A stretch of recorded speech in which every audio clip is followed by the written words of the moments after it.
Bueno, pues buenas tardes a todos. Muchísimas gracias por venir, un día de calor.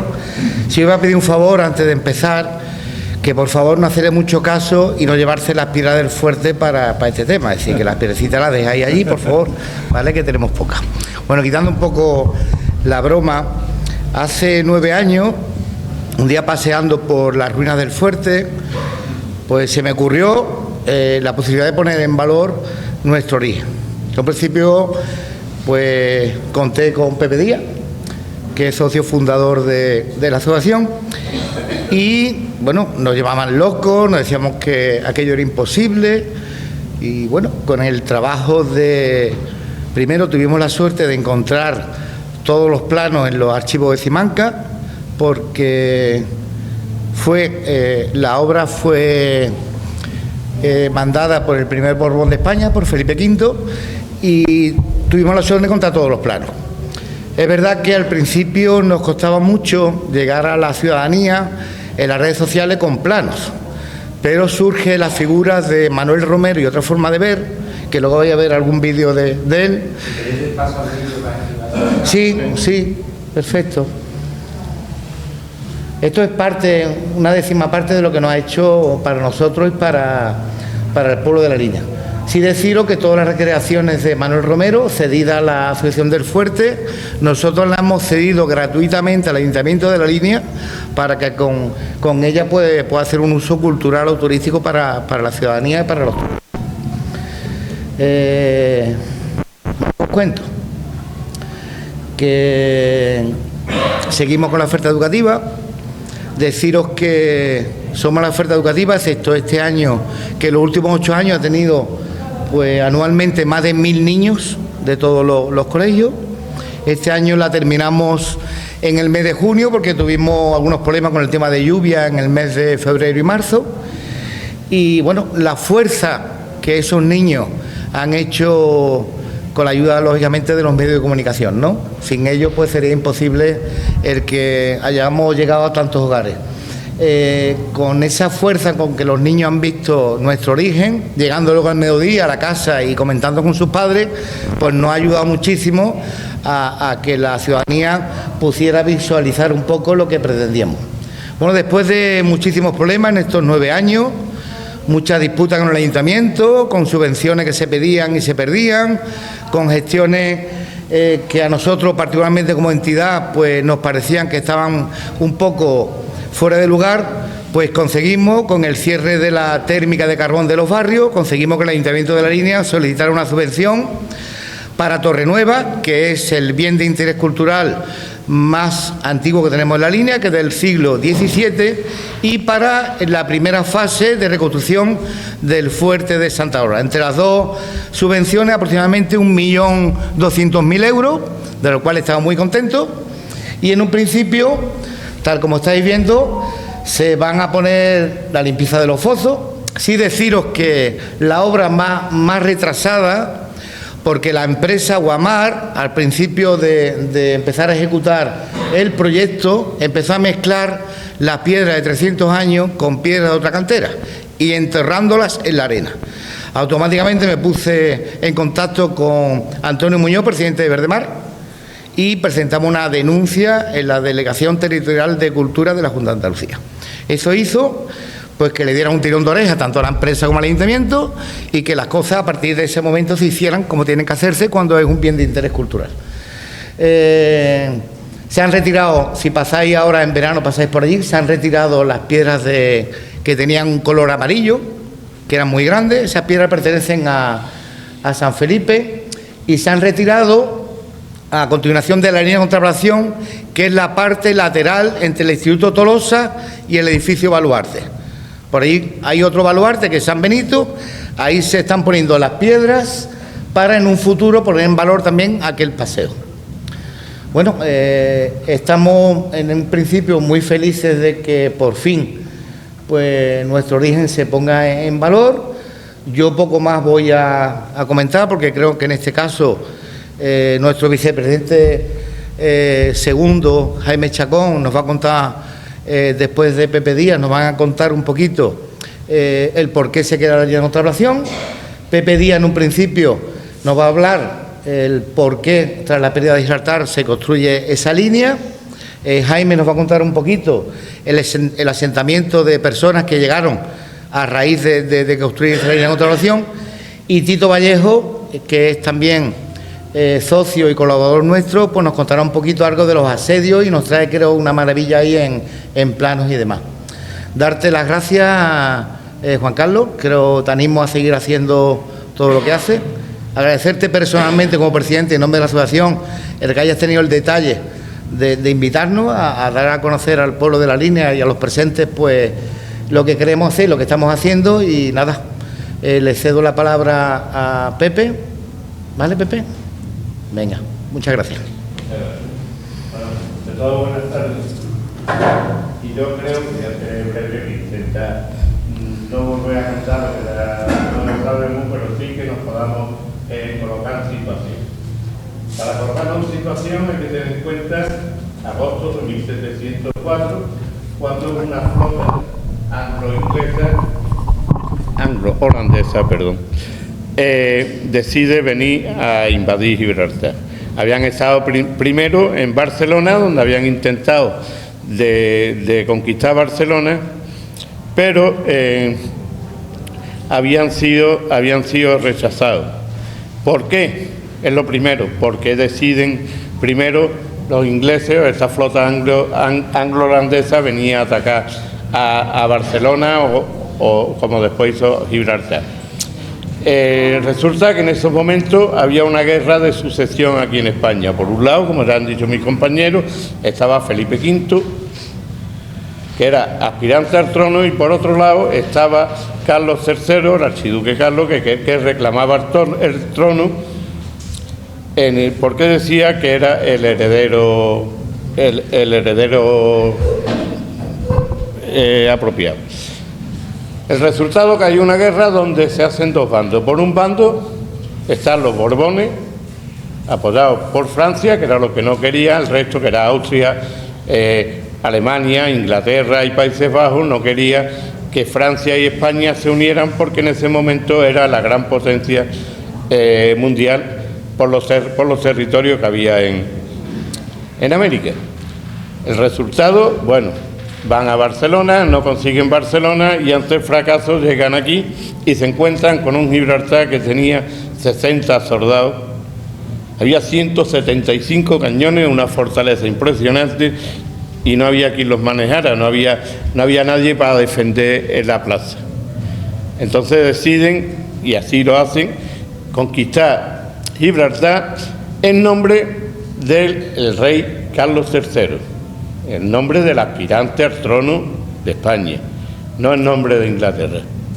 Se le manda una misiva a Gibraltar, donde le dicen que si no reconocen a Carlos III como monarca, tienen que abandonar Gibraltar. Que si reconocen a Carlos III, que se van a quedar allí y van a seguir viviendo como viven ahora. Pero si no, tienen que abandonar Gibraltar. En principio, el 1 de agosto vinieron porque claro, los barcos no aparecen de repente. El 1 de agosto estaban en la bahía de Algeciras. Ese mismo 1 de agosto se manda una misiva pidiendo ayuda, explicando el caso, y al 4 de agosto, cuando ellos deciden el asalto, resulta que no había refuerzo, y cuando empiezan a asaltar, resulta que entre los militares y lo que ellos llaman la milicia, había 400 personas para defender Gibraltar. Ellos venían 60 barcos, más los barcos de apoyo, más 4.000 marineros y 1.500 infantes. O sea, la proporción era desproporcionada.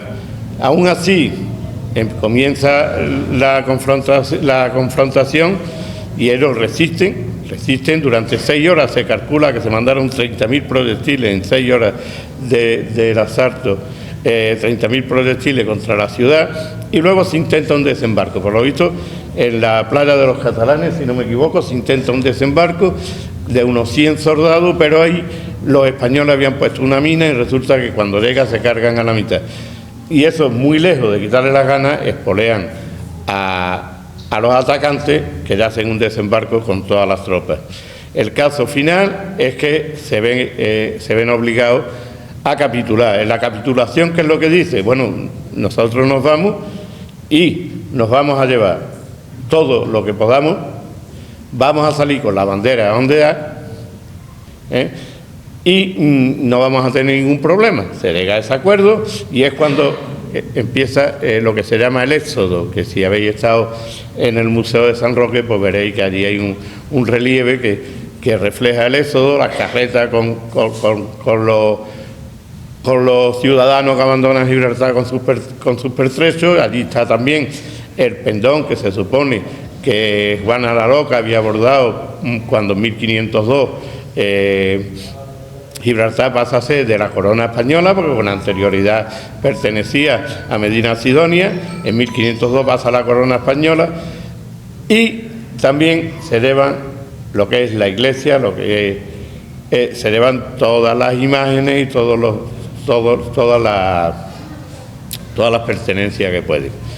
Lamentablemente ahí se pierde mucha información, porque la iglesia, de lo que saca de Gibraltar, pues se lo lleva mucho a Málaga, Ronda, Jimena, y incluso en Málaga hay en algunos casos que hay mejor información de la que nosotros tenemos aquí. En octubre, ya una vez que se ha enterado Felipe V de que se ha perdido Gibraltar, manda tropas, manda 9.000 soldados españoles, 3.000 franceses, 12.000 en total. Estamos hablando de octubre de 1704 y empieza el primer asedio. Primer asedio que se hace por tierra y que se dan cuenta que por tierra solo no se va a conquistar Gibraltar. Bueno, ahí durante ese tiempo está también las escaramuzas, los intentos, por ejemplo, cuando Simón Susarte, ese cabrero de San Roque, que metió 500 soldados por una vereda de cabra que había por Gibraltar, que los ingleses no conocían, y porque la idea era atacar desde arriba y desde abajo a la vez y crear confusión, y entonces intentar de conseguir recuperar Gibraltar. De eso hay muchas versiones. Hay una que dice que los franceses, que eran los que iban a hacer el ataque por tierra, sufrieron, cuando llegaron con los barcos para hacer desembarco, se encontraron con una flota inglesa en el puerto de Gibraltar y no pudieron hacer desembarco.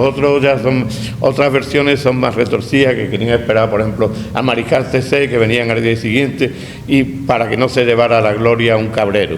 El caso que entraron y como tenían que llevar cuerda y pertrecho para poder subir por ese camino de cabra, y subieron con los sables, con 5 balas cada uno, y llegaron, conquistaron, o sea, consiguieron colocarse, y tenían que esperar a la mañana para empezar a hacer. Y cuando empezaron el asalto, las tropas de tierra que tenían que ir no fueron, y al final fueron masacrados. La historia de los asedios está muy enrevesada, siempre mezclando temas históricos, heroicos, traiciones, que si los franceses, que si... Pero eso es lo que ocurre. Entonces, cuando en 1704 se bloquea por tierra Gibraltar, ¿qué es lo que pasa? Pues empiezan a entrar por mar. Los barcos, los ingleses pues traen por los barcos las mercancías, todo, y se dan cuenta de que hay que bloquear. Si no se bloquea el mar, el bloqueo de tierra no vale para nada. Ahí también intervienen una flota francesa, pero bueno, el bloqueo de mar iba más bien como que regular, hasta que ponen a Luis de Córdoba, que parece que ya iba un poco mejor. Pero ¿qué es lo que hacen los ingleses? Los ingleses tienen muchas cosas, pero tontos no son. Se van a Marruecos y negocian con Marruecos para descargar sus barcos allí en Marruecos. Y luego por las noches, en barcas más pequeñas que pueden burlar la vigilancia española, pues meten los víveres en Gibraltar. Entonces, en esa toma y daca, pues estamos ya prácticamente en 1727, donde ya Felipe V ha creado el Real Cuerpo de Ingenieros, y viene Jorge Próspero Borbón, que le propone al rey que la única solución para recuperar Gibraltar es el bloqueo por tierra y mar y la construcción de la línea de contravalación. La línea de contravalación, que nosotros la conocemos, lo poquito que conocemos, pues parece que es un trocito eran 1.266 metros, estaban calculados.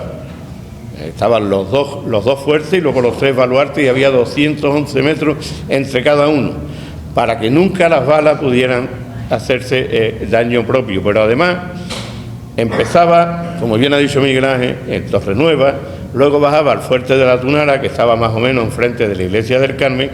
Hacíamos lo que estamos hablando, la línea de contravalación, y luego continuaba en una línea de fuerte que era las fortificaciones de la bahía de Algeciras. Estaba Punta Mala, Palmones, Rinconcillo, Getares, hasta el Tormo en Tarifa. Era una línea increíble, esa línea en la que ya contaban mis compañeros, la que después se destruye. ¿Eso qué es lo que ocurre? Porque, como hemos dicho antes, si antes tienen 100.704 en noviembre, estamos hablando, en agosto se pierde Gibraltar, y en noviembre había aquí 12.000 soldados. En 1727, cuando vienen al siguiente asedio, llegan a 20.000.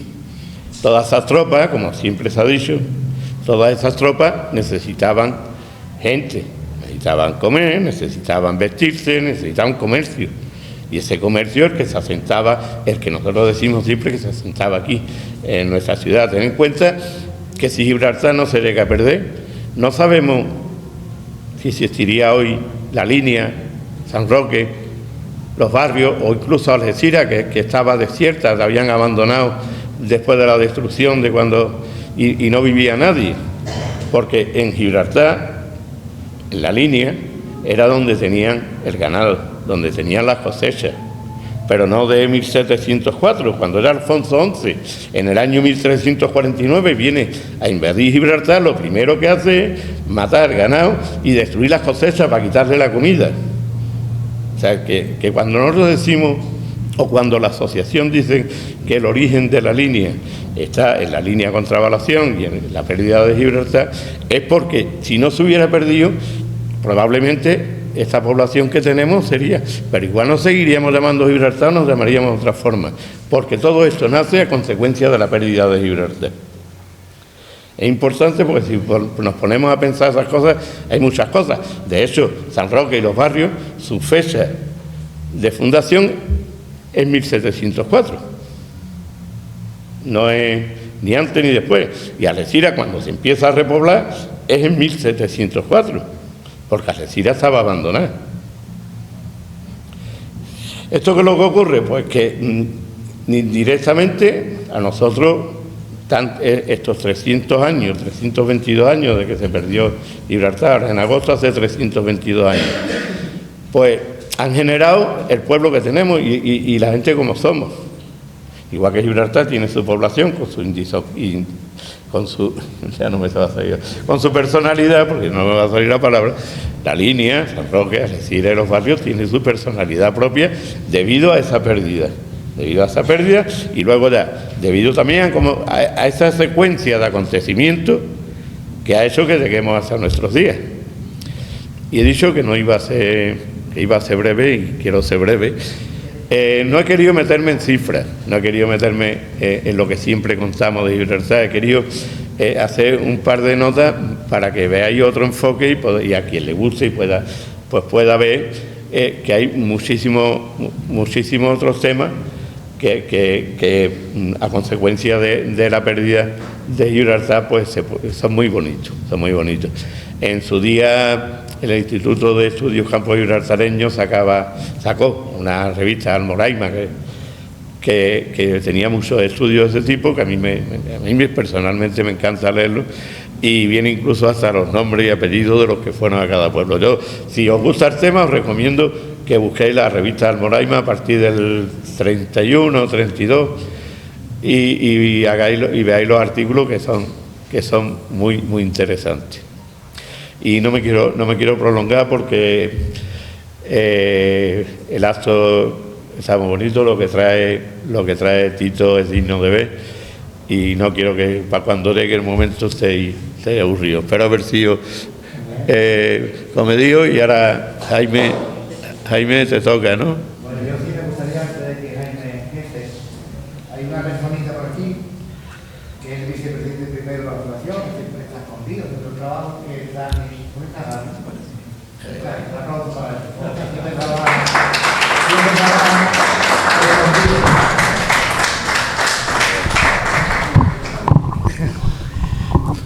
Bueno, buenas tardes.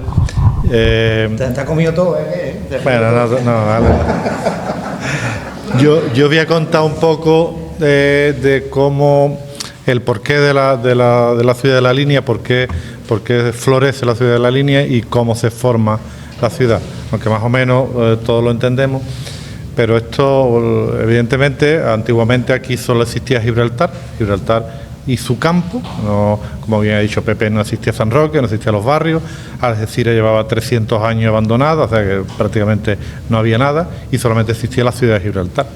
Una vez que se monta Jorge Próspero Verbún, que es el jefe de ingenieros, a petición de Felipe V, monta la línea de contravalación con sus dos grandes castillos y sus baluartes, pues comienza un periodo de construcción de estos muros. Esos muros tardan 5 años en construirse. Entonces, a partir de ahí, tenemos una población civil donde, por necesidades de la propia construcción de la obra, pues hace falta picapedrero, hace falta gente que cuide los caballos, hace falta sastre, hace falta diversión para los que están trabajando y los militares, carpinteros, en fin, una serie de oficios que hacen que ya la línea de por sí pues tenga cierta vida. Las leyes que había en aquel momento impedían la construcción de cualquier vivienda de mampostería, porque al tratarse de un terreno militar, toda la línea, todo el istmo pertenecía al comandante general de la zona, y él así deshacía lo que él determinaba. Ya el pueblo de San Roque, el alcalde de San Roque, hay registro en algunos plenos donde se queja de la construcción de obra fuera de la ley. ¿Por qué pasa esto? Porque a San Roque nunca le interesó que la línea floreciera, porque perdía dependencia, perdía de sus ciudadanos. Parte de los ciudadanos vivían aquí por la cercanía a la roca, por el comercio que tenía ligado a la roca. Tened en cuenta que como cualquier frontera, siempre ha habido contrabando por las circunstancias, y sobre todo esto empieza a florecer en la época napoleónica, donde Napoleón, digamos, a Inglaterra le cierra su frontera por mar, y el comercio exterior inglés pues sufre, ¿no? Entonces todo Gibraltar empieza a florecer y empieza a tener muchísima demanda de mano de obra, muchísimo comercio se torna en torno a la roca, y eso demanda muchísimo trabajo. Entonces hay un trasiego de trabajadores que vivan ahí. El gobernador militar inglés siempre estaba pendiente de que no se asentaran muchos españoles ni franceses en aquella época, ya que Francia estaba en guerra con Inglaterra, y entonces los genoveses, que hubo un grupo de genoveses que venían en masa aquí, hubo muchos genoveses, pues periódicamente dictaba decretos donde había expulsiones de estas personas, y estas personas lo que hacían era venirse a vivir aquí en condiciones infrahumanas, ¿no? En condiciones, eran chabolas, le permitían vivir, pero sin tener una residencia como las que conocemos, ¿no? De piedra y ladrillo, ¿no? Entonces vivían en condiciones infrahumanas. Aquí, por el hecho de la alimentación de la ciudad, el hecho de la alimentación de las tropas, cada asedio de los 4 asedios que ya nos contará Tito, pues eso reunía muchísima tropa, y esa tropa había que alimentarla, había que cuidarla, entonces esa población civil que se reúne alrededor pues se va asentando cada día más en la ciudad, donde lo que hoy conocemos como la línea, ¿no? Y todo pasa, pues, lo que es al norte obviamente al norte de la muralla, ¿no? Lo que es la banqueta, esta avenida de la Banqueta que la conocemos ahora, donde estaba la gran muralla, y la vida empieza a hacerse a través de ahí. El Ayuntamiento de San Roque, molesto con esto, porque el comandante general permitía ciertas construcciones aquí, pues se quejó mucho, se quejó incluso a la reina regente, ¿no?, en aquella época. Pero siempre ha ganado aquí, y por suerte, por los linenses, siempre ganó la decisión del comandante general en la zona, porque eso hizo que se empezaran a construir casas.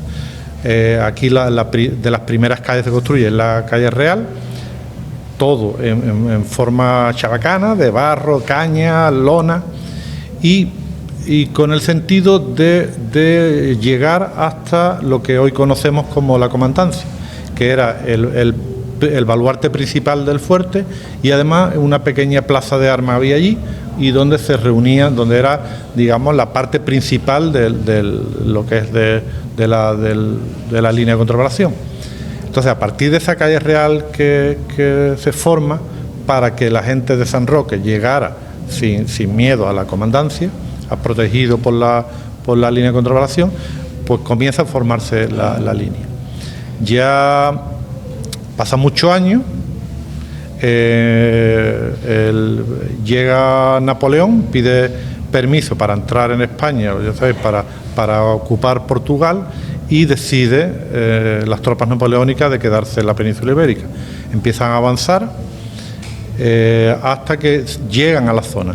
Las tropas napoleónicas llegaron hasta campamento. En campamento, según crónicas, ahí llega a haber varios muertos y varios ataques del ejército español contra el ejército napoleónico.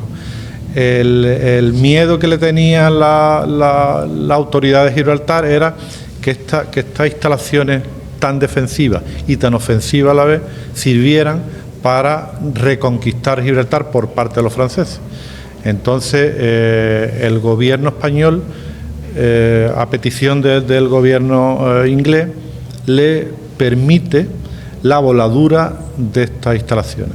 Entonces, un día de febrero de 1810, el fuerte Santa Bárbara, el fuerte de San Felipe y toda la línea de contraprestación, pues sale volando. Y coincide que prácticamente al día siguiente las tropas napoleónicas aparecen por Algeciras y van a Algeciras, Tarifa, llegan a San Roque, se tiran unos días a San Roque exigiendo armas, exigiendo el apoyo a José Bonaparte, pero dado que en la serranía de Ronda había mucho trasiego con lo que ya conocemos, ¿no?, de Curro Jiménez y toda esta gente, le hacía una guerrilla enorme, pues deciden de irse a controlar esa guerrilla, y aquí en esta zona nos dejan aparte. ¿Qué ocurre? Ya tenemos las murallas destruidas, los fuertes destruidos, los cañones los requisa el gobierno de Gibraltar, se los lleva a Gibraltar para evitar que los franceses los cojan. Y las piedras utilizadas en el derrumbe que había en la voladura se utilizan para la construcción de viviendas, sobre todo en Gibraltar, ya que en la línea todavía no se podía, por lo que comentó antes. Ya en 1870, ya pasan varios años, cuando a través de González de la Vega, José González de la Vega, que en aquella época era el presidente de Diputación, logramos la independencia como municipio, ¿no? La segregación del municipio de San Roque, muy a su pesar de San Roque, que no estaban por la labor de dejarnos el municipio. Logramos, ¿no?, lo típico, supongo habréis leído muchas veces, 300 habitantes, no sé cuántos huertos, se valoran hasta 150 huertos cuando la línea se segrega completamente de Gibraltar. La principal reclamación que tenían los vecinos de la línea era que San Roque los tenía completamente abandonados, porque era real la guerra de la independencia. San Roque quedó destruido y parte de todo lo que ganaban en impuestos lo gastaban en el casco histórico de San Roque y no en los barrios. Entonces la línea en aquella época pues, era completamente todo de arena, no había nada adoquinado, era no había matrona, se quejaban de que no había matrona, se quejaban de que no había colegios para los niños, no había absolutamente nada. Entonces, después de una carta al rey, a la reina en este caso, Isabel II, logran, a través del presidente de Diputación, que no segreguemos. A partir de 1870, la línea logra, en julio del 70, forma el primer ayuntamiento, ¿no?, con Lugardo López y tal, y lo celebramos, los lineses celebramos ese día como nuestro día de fundación. A partir de ese día, justo unos días antes, ya tenemos permiso para la construcción de casas con mampostería, y desde entonces empieza a florecer. Yo las casas, ¿sabes?, llevan la clave algunas. Yo me gusta todas verlas, entonces tengo fotografías de muchas de ellas, y la más antigua que he visto es de 1800, del mismo año o de un año antes de que se permitiera ya la construcción de casas en mampostería. Y a partir de entonces, pues la línea florece mucho, sobre todo por lo que os hablaba antes, de la demanda de trabajadores de Gibraltar, de los trabajadores, del personal expulsado de Gibraltar por evitar extranjeros en Gibraltar, y que se viene a vivir la línea. La gente, por la demanda de un empleo, las voces se corrían de que en Gibraltar había mucho trabajo, y la línea comienza a florecer. Tanto es así, bueno, que hemos superado con creces a la ciudad origen de San Roque, ¿no? Más o menos, hombre, habría mucho más que contar, ¿no?, pero para no ser muy pesado, pues más o menos, no creo que se me olvide nada así interesante. Bueno, el nombre de la línea, antes se llamaba la línea Gibraltar o la línea de contravolación, como la conocían, ¿no?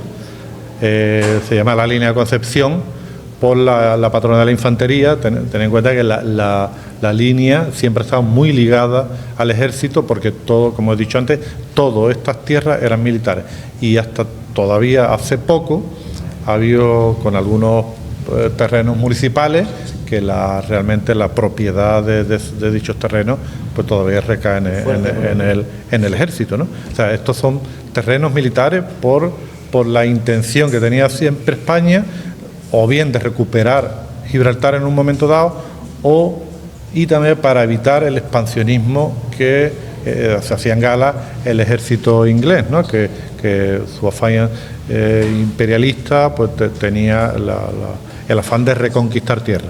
El rey Felipe V le puso pie en pared, y desde entonces pues la línea existe como tal. Y yo creo que con eso le voy a dar la palabra a Tito, que nos va a hablar de los asedios, un tema muy interesante. Bueno, buenas tardes. Quiero añadirle algo a Pepe, porque estaba hablando de cuando perdieron Gibraltar, y hay una razón por que se perdió. Y esa razón era que sabían que el objetivo de los ingleses y holandeses era Cádiz. Entonces el gobernador de Gibraltar, don Diego de Salinas, desnudó un santo para ropar a otro. Es decir, que mandó a Cádiz mucha de la artillería que tenía Gibraltar, de los regulares que tenían, y se quedó Gibraltar muy poco armado. Lo que no se dio cuenta era que cuando llegó esta armada a Cádiz y vieron lo que había allí, dice: esto aquí no vamos nosotros a hacer nada, están demasiado bien armados. Entonces dieron la vuelta y anclaron detrás de Ceuta, a donde está Tetuán, y ahí hicieron un consejo de guerra y dice: mira, el dignidad que ha costado montar estos tantos soldados, tantos cañones, no nos podemos ir con las manos vacías. Y entonces dicen: mira, ahí hay un sitio que se llama Gibraltar, que lo tienen los españoles, y no está muy bien fortificado, vamos a meterle mano. Y dice: venga, vamos a meterle mano. Y por eso cayó Gibraltar. Duraron un par de días pegando cañonazos, pero no tenían lo que tenían antes de que lo mandara este hombre para Cádiz, ¿vale? Y una cosa que no se menciona de esa fuerza, que eran holandeses e ingleses, es que habían 500 catalanes, ¿vale? El comandante en jefe era el príncipe Jorge de Hesse, que era alemán. Y este hombre había venido de Cataluña y traía estos 500 catalanes con él. Por eso la bahía de los catalanes en Gibraltar se llama la bahía de los catalanes, porque ahí fue donde se asentaron. ¿Por qué se asentaron en la Caleta? porque eran cristianos, diremos, católicos, y los ingleses y holandeses eran protestantes y no se veían uno al otro. Dice, mira, vamos a separarlos, no se vayan a meter mano, ¿vale? Y a la mes y pico así, una vez que estaban establecidos, dice el príncipe, mira, le dice al hermano, quédate tú de gobernador, que yo me voy para Cataluña a seguir la contienda por allá arriba. Y allá cogió los 500 catalanes y se fueron para atrás para Cataluña. Y allí murió él asaltando el castillo de Montjuïc, en Barcelona. Y hay una calle en Barcelona que se llama la calle del príncipe Jordi, que es él en catalán, Jorge, ¿te das cuenta? ¿Te das cuenta? Bueno, vamos a ver. Y esa es la razón que cayó Gibraltar. Vámonos por aquí. ¿Qué pasa aquí? We're running into an issue. Espérate. Yo me voy a concentrar en el gran asedio, ¿vale? Que fue el último asedio, la última vez que España trató de recuperar Gibraltar por la fuerza de las armas. Y fue donde hubo más acontecimientos, duró casi 5 años, ¿vale? Entonces, vámonos, como ya sabéis, aquí teníamos... ¿Qué pasa aquí? Me cacho en la madre, pero esto. No. Ahora, espérate. Estamos. Teníamos, como ya habéis visto, el fuerte Santa Bárbara, el fuerte San Felipe también, y la línea de contravalación. Ahí tenemos cómo estaba todo esparcido. No solamente los dos fuertes, sino los de en medio, San Benito, todo eso eran lo que llamaban plazas de armas. No tenían los cañones que tenían los dos fuertes, pero estaba todo armado, por si pasaba algo, podían contrarrestar eso. Yo lo que quiero ahora enseñaros lo que hicieron estas baterías en Gibraltar, porque todo el mundo, sí, sabemos que estaban los fuertes, eso. Bueno, ¿para qué sirvieron? ¿Qué hicieron? ¿Vale? Entonces,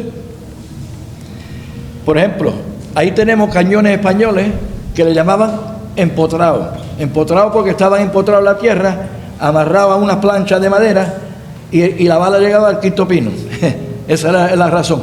Todos estamos acostumbrados a ver las películas de piratas, que los barcos se pegan tiros a 200 metros, pero se vaya a dar cuenta, Gibraltar tenía los que disparaban hacia abajo y los españoles los que disparaban hacia arriba, ¿vale? Esto era el tipo de armamento que había en ambos lados, los morteros, los obuses y los cañones. Bueno, ¿qué son los diferentes tipos de armas, ¿vale? Hoy vaya a salir de cañones hasta la coronilla. Aquí tenemos lo que hace cada arma. Un mortero tira para arriba y cae por detrás de las líneas. El cañón derecho y el obús es un intermedio entre un mortero y un cañón. Es decir, que pueden tirar para arriba o pueden tirar para abajo. Y esto es lo que hacían todas las cosas por vos. Aquí tenemos diferentes tipos de municiones, porque en Gibraltar se inventaron muchas cosas para matar a la gente más eficientemente. Vamos por parte, ¿vale? Y todavía están inventando cohetes y drones para matarse uno a otro mejor. Entonces ahí vemos diferentes tipos de municiones. Hay una que me gusta enfocar, que es lo que dice ahí, light ball. Eso era una bola de luz que le llamaban. Ahora lo que pasa es que aquí en la línea hacían mucha obra de noche. Y los ingleses al otro día, me cacho en Dios, mira, ahí hay una batería que no estaba allí. Y de noche, bajo la oscuridad, trabajaban. Pues inventaron estas bolas que estaban hechas de plomo, le metían material combustible, cuando la bola pegaba, explotaba y encendía todo. Y no solamente iluminaba todo para ver lo que estaba pasando, sino que le metía fuego también, con que tenía dos cosas, incendiaria y iluminada. ¿Tú sabes esas dos cosas? Bueno, mira, lo demás que veis ahí son municiones que le tiraban a los barcos. Eso con las cadenas iban por el aire dando vueltas y cortaban las velas, cortaban los cabos de los barcos y los mástiles. Eso era para antibarcos. Y esta que está aquí abajo, con la bolita dentro, esa se inventó en Gibraltar. En inglés, la metralla se llama shrapnel. Y se llama shrapnel porque la inventó, se llamaba Henry Shrapnel, un oficialito que estaba en Gibraltar durante el asedio. Y lo que pasa es que como las fortificaciones de la línea estaban hechas en arena, cuando caían en las bolas y explotaban no hacía efecto porque se hundían. Entonces había otro oficialito que inventó la mecha corta, ¿vale? Entonces iba la bola volando y de pronto, ¡pum!, explotaba en el aire y mataba a todo lo que estaba debajo. Fíjate tú los inventos que se hacían allí, ¿te das cuenta? Estas reliquias se ven en Gibraltar, por donde tú vayas, están escarbando la calle, metiendo tuberías y cosas, y se hablan bolas de otros colores. Ahí veis pedazos de mortero, bolas sólidas de hierro, Y están por todos. Yo tengo alguna en mi casa y mi hija está loca porque las quita del medio. No me las tire, no me las tire. Quítame esta porquería de aquí. En mi casa es un museo. Quítamela, pero no las quito. Y esto, para empatarla, es un cañón español. Tenían algunos cañones españoles en Gibraltar porque las bolas españolas eran de diferentes calibres de las inglesas. Y como tiraran tantas bolas, dice, bueno, pues vamos a devolvérselas. Y usaban cañones españoles para servir. Fíjate tú lo que son las cosas, ¿eh? Esto es Gibraltar, cómo quedó la ciudad.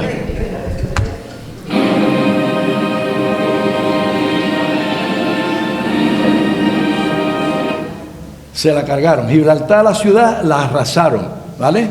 La población, que se quedó poca, porque casi todos los hebreos y todos los civiles que habían, muchos se fueron para el norte de África, a Marruecos, a Portugal, y casi todos los que se quedaron eran las familias de los militares ingleses, y todos se fueron a vivir a lo que nosotros llamamos la punta de Europa, la parte sur del Peñón. Allí se establecieron ellos, vivían en cuevas y cosas así, porque en la ciudad no se podía vivir. Para que vean ustedes hasta dónde llegaban las bolas de cañón españolas, que mucha gente dice, casi ni hasta llegaban, casi en la más. Mira el pueblo cómo estaba, arrasado. Mira los borriquitos, ¿te gusta?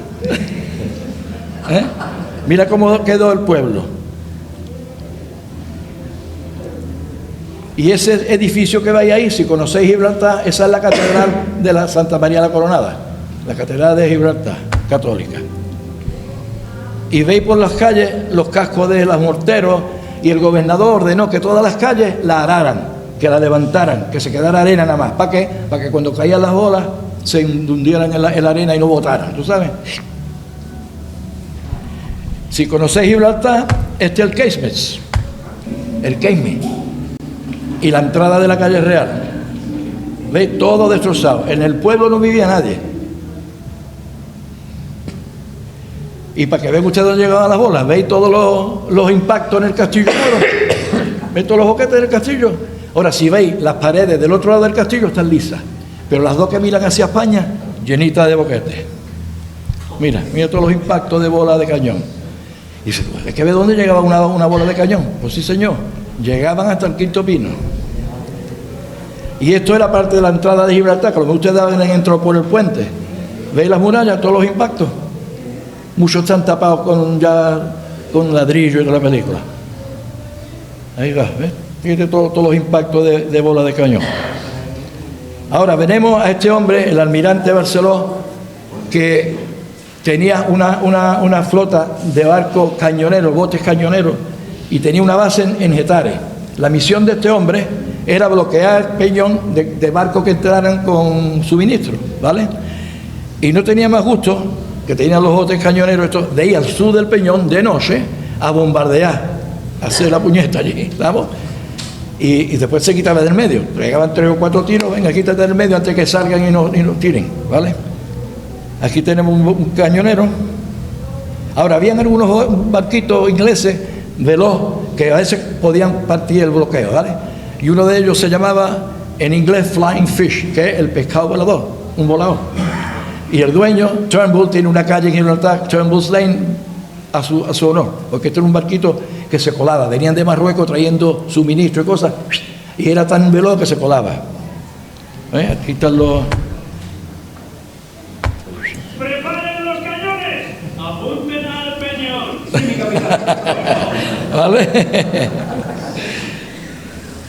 Ahora, el gobernador estaba muy preocupado porque todas las baterías del peñón estaban en el lado este y estaban las baterías españolas en el otro lado. Y quería, digo, ¿cómo le podemos pegar tiro a esta gente que están en el lado este que no llegan los cañones? Y este pedazo de piedra que sale del peñón ofreció una recompensa de quien tiene la idea de poner un cañón ahí en lo alto para poder pegar tiro para abajo. Y salió este hombre, el sargento mayor Ince, que en su juventud había sido un minero en Cornwall. Dice, mire usted, yo sé cómo vamos a llegar ahí. ¿Cómo? Dice, pues vamos a un túnel para llegar ahí. Pues venga, y le regaló un cortijo en el peñón, que todavía está en Ince's Farm. Y empezaron ahí a tranca y barranca a trabajar. Hicieron muchos experimentos, nunca habían hecho túneles, trataban de partir la piedra haciendo fuego y echando agua fría para que, ¿sabes? Eso no vale. Vamos a hacer boquete y vamos a meter cal viva y vamos a echar agua. Tampoco. ¿Cómo terminaron? Usando la misma pólvora de los cañones, porque la dinamita no existía en aquella época, ¿vale? Y a poco hicieron esta sala grande con 6 cañones, porque lo que pasa es que una vez que empezaron, que si usted ha ido a las galerías, empieza a nivel y de pronto se va para abajo. ¿Por qué se va para abajo? Porque cuando llegaron a este punto había mucho humo, no podían respirar. Dice, mira, aquí vamos a un agujero para respirar, porque aquí nos estamos ahogando. Y cuando hicieron el boquete, dice, escúchame, aquí podemos poner un cañón. Y ahora en vez de ir ahí arriba, vamos ahí abajo. Y vamos a seguir haciendo boquetitos. Y terminaron con una batería de cañones en vez de uno que querían ponerlo alto. ¿Te das cuenta? De todos los cañones apuntando para abajo. Y ahora una pregunta que me hace mucha gente. Dice, bueno, cuando tú cargabas un cañón de esto, la bola no salía. ¿Que no lo habéis pensado? Si lo levanto no sale la bola. Bueno, la idea era que tú metes la pólvora, metes la bola y le metes un tapón que le metían de cuerda. Y las señoras sabrán lo que es un tampón. De ahí viene la palabra tampón. En términos artilleros se llaman tampons, ¿vale?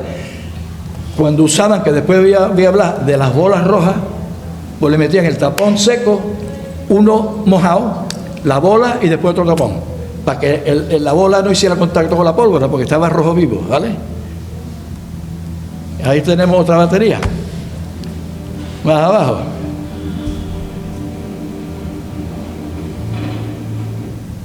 Ahora, aquí tenemos la línea de contrabalación que todo el mundo conoce y las líneas avanzadas, ¿vale? Porque, está bien, tenemos esto, pero ahora queremos atacar Peñón. Y la única manera que se puede hacer es haciendo estas líneas que van en zigzag, porque esa era la táctica que se usaba en esa época, y a ver si podemos avanzar tanto que después tenemos las baterías de morteros y de cañones y le rompemos las murallas y ya hacemos un asalto.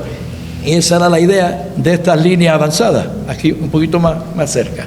Le llamaban la batería del molino, porque ahí, ahora lo veremos, ahí había una ruina de un molino. Teníamos la torre del diablo y la torre del molino. Y ahí, hasta ahí llegaron. Y aquí en la esquinita que tengo yo aquí, ¿a dónde está? En la batería de San Martín murió Cadalso. Habréis escuchado de Cadalso, ¿no? Ahí fue donde le pegó un pedazo de metralla y lo mató. Entonces el gobernador de Gibraltar dice, me cago en 10, esta gente se está acercando mucho, aquí hay que hacer algo, porque nos van a meter mano. Y ahí es el lugar donde estaban estas baterías en aquella época, para que sepan ustedes el lugar hoy en día donde estaba todo esto. Entonces habían desertores de un lado y de otro.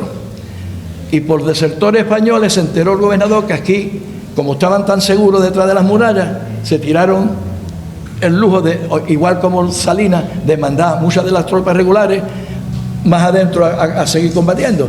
Y dejaron las líneas en manos de milicias. Dice, esta es la mía, ahí está la mía, me cago en 10. Y planearon una sortida, un soti. Y una noche salieron silenciosamente, ¿vale? Todo el mundo callado, calladito. Y le metieron mano a las líneas. Entonces, aquí lo tenemos.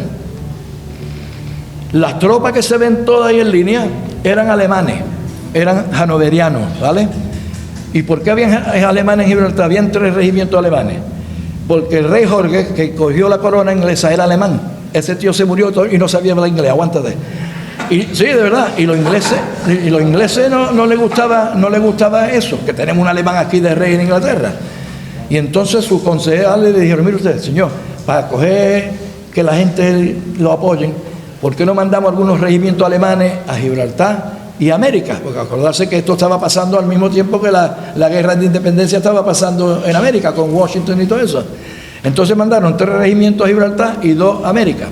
¿Habéis visto la película esa de Disney? ¿Cómo se llama? El que iba en el caballo sin cabeza, iba matando gente, de Sleepy Hollow. Por jinete ese era un hannoveriano de esto, alemán, fíjate todo. Y como no sabían hablar inglés, todas las órdenes las daban con tambores. No había corneta, era tambores. Y acordarse que esto está pasando de noche. Y un regimiento se acostó con otro y empezaron a pegarse tiros. Hasta que uno dijo, steady. Steady era la palabra contraseña. Entonces tú dices steady, éramos amigos.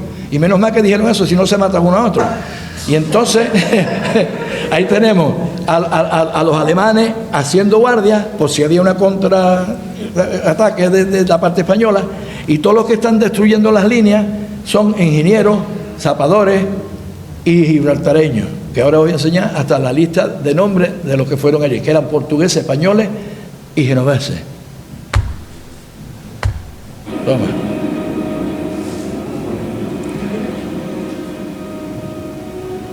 La idea era, como lo dicen en español, clavar los cañones. Clavar los cañones no es explotar los cañones, sino tú vas con una espiga de hierro, un clavo, y se lo metes en el agujerito donde pone la mecha, le mete el clavo y se lo martilla, y ese cañón ya está desactivado. Ese cañón, para activarlo otra vez, hay que taladrar un follín. Y se lo hicieron a todos los morteros y a todos los cañones. No es que se llevaron los cañones, quemaron todos los polvorines, desactivaron todos los cañones y volvieron para atrás, ¿vale? Y ahí están los nombres de todos los que fueron a ayudar, todos los civiles, Vereda, Mesa, González, Jiménez, Zamora, Pérez, ve los nombres, españoles, portugueses y genoveses, también metieron mano ahí. Diré también que en la salida de Gibraltar, donde estaba la laguna, había un puesto ahí que le decían la Guardia Genovesa, y le decían la Guardia del Sargento, y el sargento era un hebreo, y toda la guardia esa eran nativos de Gibraltar, casi todos casados, es decir, que tenían casa y familia, con la idea de que no desertaran, y su misión era que el desertor que veían se enredaban a tiro. Esta gente no van a desertar, pero el que salga le pegaban un tiro, y eso era lo que tenían que hacer. Ahora veis cómo entraban uno en Gibraltar. En este lado está la laguna y en el otro está el mar, y esa carretera es lo único que hay para entrar en Gibraltar o entrar por tierra. Esa carretera está todavía ahí, que está la gasolinera a un lado y todo eso. Con que imaginarse un ejército tratar de avanzar por esa carretera con todas las baterías de arriba y de al lado pegándote tiros. Un suicidio, un suicidio.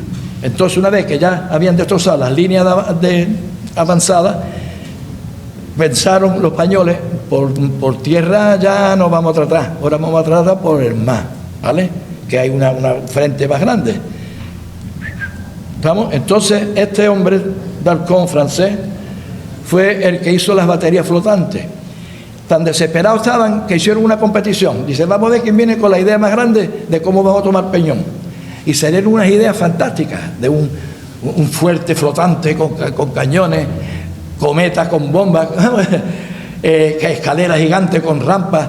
Y vino este hombre y dice, mira, si yo hago esta batería flotante, pues venga, este es el que ganó la competición. Y ahí en Palmona hicieron 10 baterías de estas, de barcos viejos que tenían, pero vino, este era el general español que estaba aquí al mando, y vino este hombre, el duque de Crillon, que acababa de coger Minorca, lleno de fantasía, échate para allá, esto es mío, aquí voy a coger yo el Peñón. Y le dijo al general español que él iba a tomar mando, y había visto ya las baterías flotantes, y dice, venga, vamos a meter mano. Y el francés dice, mire usted que todavía no las he terminado. Bueno, yo, para mí también, venga, vamos para adelante. Entonces, esta es la batería. Ahora, si veis, tiene un lado todo armado, no solamente de chapa de hierro, pero tenía doble paredes llenas de arena y tenía tubería hecha de cerámica, llena de agua, como un cuerpo humano, como si fueran venas. Y la idea era de que cuando pegaba un tiro con bola roja, el agua apagara el fuego. Pero este hombre no dejó que lo terminara. Venga, vamos para adelante. Por eso fue un fracaso lo de las baterías. Ahí está donde estaban supuestas a verse anclados y terminaran anclaje las 10 baterías, ¿vale? Ahí veis otra foto buena de todas las baterías, y la batería en el centro, que es King's Bastion. Hoy en día podéis allí a jugar a bolera y los juegos, y hay cine y todo. Esto es cómo cambia la cosa. Y ahí tenemos el zipizape que se formó allí, de la marinera, ¿no? ¿Que os gustan todas estas cositas? Y aquí tenemos la famosa bola al rojo vivo, que los ingleses le decían las patatas al horno, roast potatoes, ¿estamos?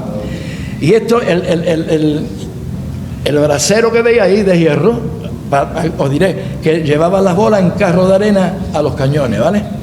Entonces, tenemos estos canastos que alguna gente, mira los canastos estos que usan de macetero, era donde calentaban las bolas de cañón, fíjate tú. Pero ya eso era muy poca cosa. Ya inventaron la producción masiva y usaban las escaleras, que había muchas escaleras para secar en Gibraltar, para calentar 100 bolas de cañón de un tirón, ¿vale? Ahí te metían las bolas, 100, y después en carro la iban llevando las baterías para dispararlas. Aquí vemos otra vez King's Bastion y vemos que en el rincón un fuego muy grande que están calentando las bolas, y allí vemos uno en un carrito llevándolas a las baterías. ¿Ves cómo va la cosa? Y esto, una vez que empezaron a arder las baterías, estaban tan confiados los de las baterías que no tenían botes salvavidas, y cuando empezaron a hundirse se estaban ahogando, y salieron los ingleses a salvar a todos los que estaban en las baterías. A todos se lo trajeron para adentro. A los 3 o 4 días lo empaquetaron para atrás y se irse para allá porque se vaya a comer toda la comida que hay aquí, ¿sabes? Y no queremos prisioneros. Y aquí está el gobernador Elliot dando órdenes: anda ahí a coger a esta gente que se están ahogando, ¿tú sabes? Venga.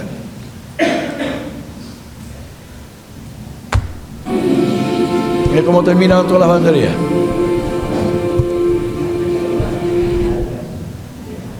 Y esto es una medalla conmemorativa que dice ahí las baterías españolas que nos cargamos con las bolas de arroz vivo. Y también se ve ahí un horno calentando las bolas. Eso fue un exitazo, lo de las bolas. Las bolas de Villa. Este es el King's Bastion. Esos son los impactos de las bolas de cañón. Si un día vais por allí, fijarse en las murallas, que todavía están todos los impactos de las bolas. Con que imaginarse la batalla que tuvieron uno con otro, pegándose tiro uno al otro, ¿eh? ¿Qué pasa? Termina ya el gran asedio, ya somos amigos, porque ahí no, ni perdió ni ganó nadie. De pronto se termina el conflicto y venga, aquí no pasa. Y coge el gobernador y me trae al duque de Crillon a enseñarle las defensas de Gibraltar. Venga, que te voy a enseñar lo que teníamos aquí. ¿Qué te parece? ¿Y qué dice este hombre? Dice, estas obras merecen obras de los romanos, lo que habían hecho allí.